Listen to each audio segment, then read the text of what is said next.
Brought to you by How's That? First game free. Download the app now. शुरुआत तो मुंबई से और फिर वापस एक बार मुंबई आना और जो अचीवमेंट आपने हासिल करी यहाँ पर सबसे पहले उसके बारे में बताइए कि ये क्या सीक्रेट था और 10 विकेट स्कैल्प के पीछे and how does it feel when you come back home. उसके पीछे तो कोई सीक्रेट तो नहीं है। अभी मैंने तो खाली मेहनत की है और मेरी मेरी मेन चीज ये थी कि मैं बॉल अच्छे अच्छे बॉल डालते रहूं बार बार लगातार। और बड़ी स्पेल थी तो मुझे पता था कि मुझे हर बॉल पे मेहनत करनी है, एक करके। विकेट तो ऊपर वाले की रहमत है और अल्लाह की रहमत है कि वो विकेट सब मिली। लेकिन मेरी मेरी एक ही चीज थी कि एक सपना है जो ऑब्वियसली हमारी फैमिली इंडिया से बॉम्बे से न्यूजीलैंड गई, तो फिर वापस इंडिया आना और बॉम्बे में मैच स्केड्यूल होना और मैच खेलना, तो वही मेरे लिए बहुत बड़ी बात थी। तो मेरे को खुशी इस बात की थी कि मैं बॉम्बे में खेल रहा हूँ, वानखेड़िया में खेल रहा हूँ और मेरी जो जर्नी है वो वापस यहाँ तक पहुंची है। तो वो सबसे पहले तो मेरे लिए सबसे बड़ी बात थी। लेकिन फिर बाद में जो विकेट्स मिली और जो अचीवमेंट्स हुए उसका तो मैंने कभी इमेजिन नहीं किया था, ना सपनों में सोचा था। तो वो सब जो हासिल हुआ है वो तो ऊपर वाले की रहमत। बिल्कुल। और करीब 7-8 साल की उम्र में आपने मुंबई छोड़ा था। आपको कुछ याद आता है उस वक्त का जब आप इंडिया में थे और या फिर कोई कनेक्ट अगर आप उसके बारे में बता सकें। बिल्कुल।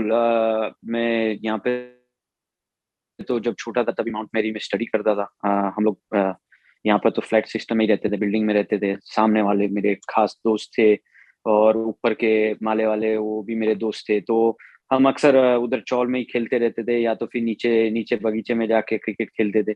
और शाम के वक्त तो यहाँ पर क्या है कि स्कूल से आओ, थोड़ी देर शाम में जाके थोड़ी मस्ती करो, खेलो और फिर बाद में वापस ऊपर जाके पढ़ाई, खाना, वो सब। तो वही रेगुलर लाइफस्टाइल थी जो अब भी चलती है। और वो सब यादें तो ताज़ी है, वो सब यादें जो चाइल्डहुड की है, एंजॉय किया था, बहुत मज़े किए थे, पढ़ाई भी बहुत मार भी खाई थी। तो वो सब वो सब तो बॉम्बे का एक्सपीरियंस अलग था, न्यूज़ीलैंड का एक्सपीरियंस अलग है। लेकिन वो भी खास ही है मेरे लिए। बिल्कुल, ज़रूर ख़ास होगा। और एक्चुअली हर एथलीट, हर प्लेयर के ना सक्सेस के पीछे बहुत सारा स्ट्रगल होता है, बहुत सारा मेहनत होती है, हार्ड वर्क होता है। आपकी जो क्रिकेटिंग जर्नी है, वो कैसे शुरू हुई? अगर थोड़ा-सा आप उसके बारे में हमें बता सकें। 2018 आपका डेब्यू था वैसे तो, लेकिन क्रिकेटिंग जर्नी जो है, अगर if you want to explain. Cricketing journey तो बचपन से ही चालू थी। मेरे चाचा ने पहली बार मुझे एनरोल किया था क्लब क्रिकेट में वहाँ पे न्यूजीलैंड में।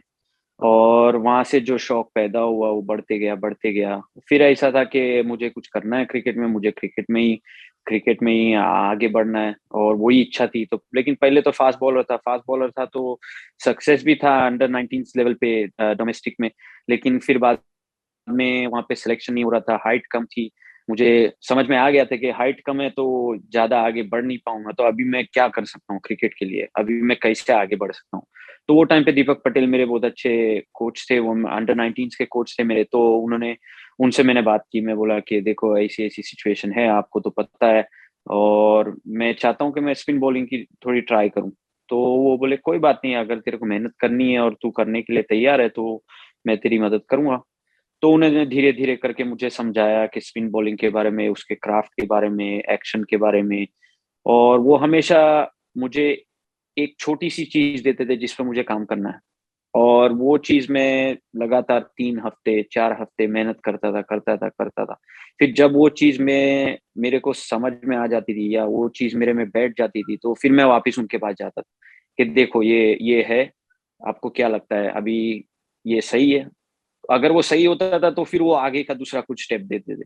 तो ऐसे थोड़ा करके मैंने फिर वो एक्शन सीखा कि कैसे स्पिन बॉलिंग करनी। और वही टाइम पे उन्होंने मुझे सिखाया भी कि आप ये करोगे तो उससे ये होगा बॉल पे, ये करोगे तो बॉल पे ये फर्क गिरेगा। तो उन्होंने बहुत अच्छे से समझाया भी मुझे कि स्पिन बॉलिंग में और एक्शन में क्या क्या चीजें हैं जो तुम्हारे को वो फर्क पड़ेगा आगे उसमें बॉलिंग में। तो उस तरह से उन्होंने सिखाया। फिर वहां से तो बस मेहनत करते गया।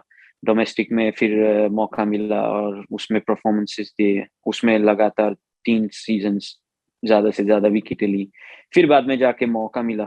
उसके बाद से जो जर्नी है वो तो अब हमें क्वाइट यहाँ पे दिख सरील है, रही है। To be honest with you. हाँ, हाँ, क्वाइट सरील है। अभी 11 गेमों में जो मैंने अचीव किया है वो ऊपर वाले की मेहरबानी है और अल्लाह की बहुत बहुत लेकिन फजल करम है।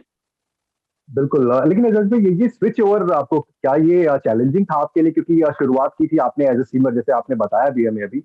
ये स्विच ओवर आपके लिए कितना चैलेंजिंग था, क्योंकि एक सेट फॉर्मेट से दूसरे फॉर्मेट में आना थोड़ा आसान नहीं होता है, तो वो कितना आपके लिए चैलेंजिंग था?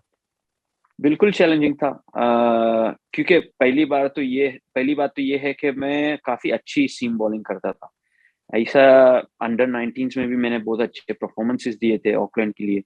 लेकिन बात ये थी कि मुझे आगे खेलना था, मुझे सिर्फ वही लेवल तक नहीं खेलना था। और वो टाइम पे ऐसा था कि सिर्फ फिजिकल चैलेंजेस नहीं थे, फिजिकल चैलेंजेस मतलब स्पिन बॉलिंग सीखना, वो सिर्फ चैलेंजेस नहीं थे, लेकिन चैलेंजेस दिमाग के भी थे।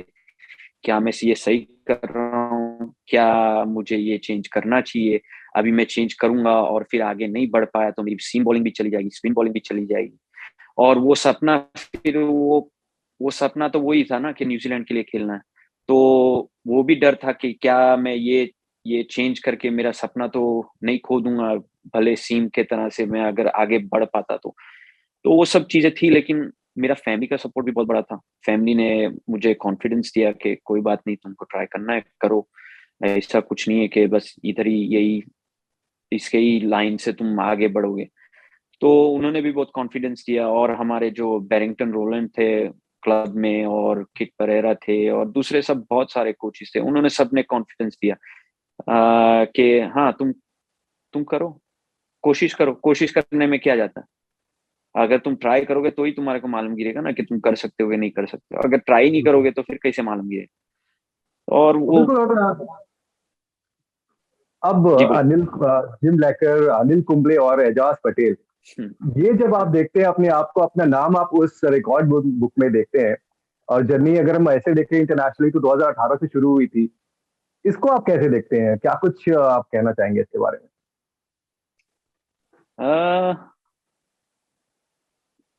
मैं डिस्क्राइब नहीं कर पाता हूँ ना, क्योंकि चीज ये है कि उन्होंने दोनों ने कितने सारे गेम्स खेले हैं, इतनी सारी इंटरनेशनल विकेट्स लिए, और मैं मेरे 11वें गेम में हूँ, और 11वें गेम में मैंने 10 विकेट लिए है। तो वो मेरे जैसे ऑलमोस्ट हजम नहीं होता ना कि तुमने ये ऐसा कुछ किया है 11 गेम के अंदर। और लेकिन मैं अपने आप को बहुत बहुत खुशनसीब वो समझता हूँ कि जो मुझे ये जो अचीवमेंट्स मिली है और जो मैंने अचीव किया है, वो भी मुंबई में, वानखेड़िया में, होम टाउन।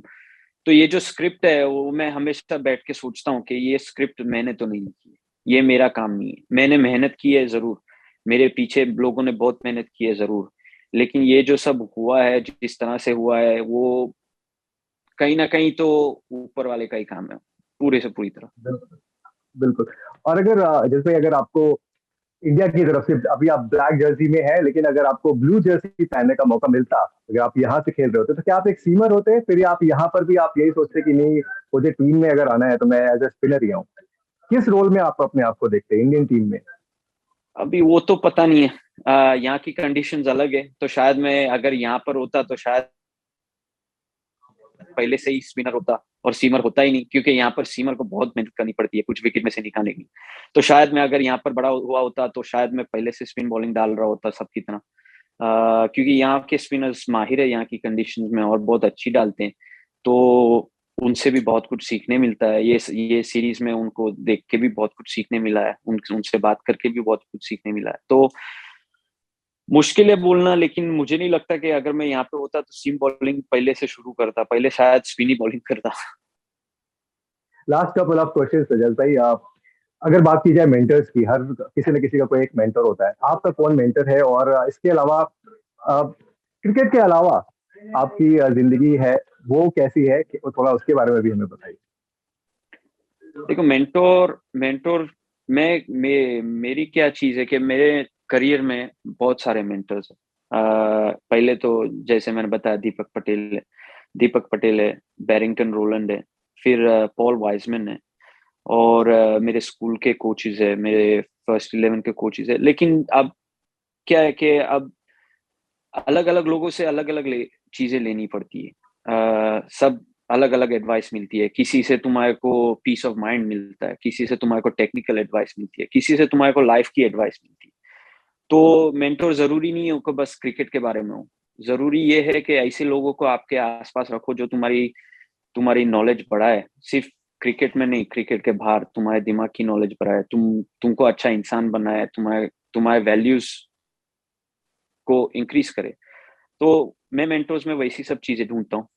और मेन चीज क्या है कि वो लोग मेरी लाइफ में जब मुझे जरूरत पड़ती है तब मैं उनके पास जाता हूँ। जब समझो मुझे कुछ टेक्निकल एडवाइस चाहिए तो मैं जाता हूँ दीपक भाई के पास में। जब मुझे मुझे दूसरी कोई लाइफ की एडवाइस चाहिए तो मैं दूसरे किसी के पास जाता हूँ, बैरिंगटन से बात करता हूँ। मुझे कुछ स्पेसिफिक नॉलेज चाहिए करंट इन्वायरमेंट में तो कभी पॉल वाइजमैन से बात करता हूँ। तो वैसे अलग अलग लोगों का इस्तेमाल करता हूँ। फिर हमारी फैमिली है, मेरे घर में अब्बा है, अब्बा बहुत क्रिकेट को देखते हैं, बहुत स्टडी करते हैं। तो कभी कभी उनकी भी एडवाइस जो रहती है वो बहुत अच्छी रहती है। लेकिन हमेशा अक्सर पापा ये लास्ट में यही बोलते हैं कि तू बेहतर जानता है। ये बिल्कुल वो पूरा सब कुछ बता देंगे लेकिन फिर बाद में फिनिश करेंगे उसी उसी लफ्ज पे कि तू बेहतर जानता है, तू खेलता है, तू बिल्कुल। बेहतर जानता एजाज भाई, ये आखिरी सवाल है और यहाँ पर सिर्फ मैं आपसे इतना समझना चाहता हूँ कि आपने यहाँ पर भी खेला, इंडियन टीम के साथ विराट कोहली कैप्टन है टेस्ट में, टेस्ट क्रिकेट के। आप उनको कैसे देखते हैं, विराट कोहली को एज ए टेस्ट कैप्टन और एज ए प्लेयर? और साथ ही साथ क्या आपको लगता है कि जो एशियन प्लेयर्स है उनको इक्वल अपॉर्चुनिटी मिलती है न्यूजीलैंड के अंदर में क्रिकेट खेलने के लिए, और फेयर चांसेस मिलते हैं आपको लगता है, या फिर अब थोड़ी सी प्रॉब्लम है अपॉर्चुनिटी ग्रैब करने में? अभी विराट भैया के बारे में बोलेंगे तो वो ऑब्वियसली इंडिया के कैप्टन है। उन्होंने जो अभी इंडिया को जो लीड किया है वर्ल्ड टेस्ट चैंपियनशिप फाइनल तक का, और अभी भी जो कर रहे हैं, तो उनकी कैप्टनसी से ऐसा मालूम गिर रहा है कि जो दिख रहा है कि सब लड़के लोग में कॉन्फिडेंस है। और जब भी आप इंडिया के सामने खेलो तो मालूम मालूम पड़ता है कि वो कॉन्फिडेंस से खेलते हैं, बिंदास खेलते हैं। तो वो मेरे लिए तो अच्छा ही मौका था कि मैं मुझे इंडिया के सामने खेलने मिला, और मुझे चैलेंज जो मिली है इंडिया में, इंडिया की कंडीशंस में इजी है इंडिया में आके खेलना और इंडिया के प्लेयर्स लोग के सामने खेलना, क्योंकि उन लोग स्पिन बॉलिंग के बहुत अच्छे खिलाड़ी हैं। और विराट विराट भैया बोलूं, सर बोलूं, लेकिन वो वर्ल्ड क्लास है। पूरी दुनिया में उन्होंने सक्सेस पाया है, पूरी दुनिया में उन्होंने अच्छे से अच्छा खेला है। तो मेरे लिए मुंबई में उनके सामने बॉलिंग करना और उनको चैलेंज करना, और उनके सामने जो वो चैलेंजेस जो देते हैं आपको एज अ बॉलर, वो करने में बहुत मजा आया। क्योंकि कहीं ना कहीं खिलाड़ी बन के तुमको जो सबसे अच्छे हैं उनके सामने चैलेंज करना, उनके सामने खेलने का वो होती है, इच्छा होती है। तो वो मेरे लिए बहुत अच्छा था। और आपका सवाल दूसरा क्या है, एशियंस, मुझे नहीं लगता, लाइक मुश्किल तो होता है, लेकिन मैं ये चाहता हूँ कि मेरे जरिए से लोग और मेहनत करें और कोशिश करें आगे बढ़ने की, ताकि जो लोग ऐसा समझते कि मुश्किल है, शायद नहीं पॉसिबल है, वो मुझे देखकर सोचे कि नहीं, कुछ भी हो सकता है भाई, हम मेहनत करेंगे तो हम आगे बढ़ सकते हैं। मैंने कुछ नहीं किया, मैंने खाली मेहनत की है। मेहनत करके ही आगे बढ़ा हूँ, दूसरा कुछ नहीं है उसमें। मेहनत करो, मेहनत करते रहो, आप परफॉर्मेंसेस देते रहो तो अपने आप आपको वो सफलता मिलेगी।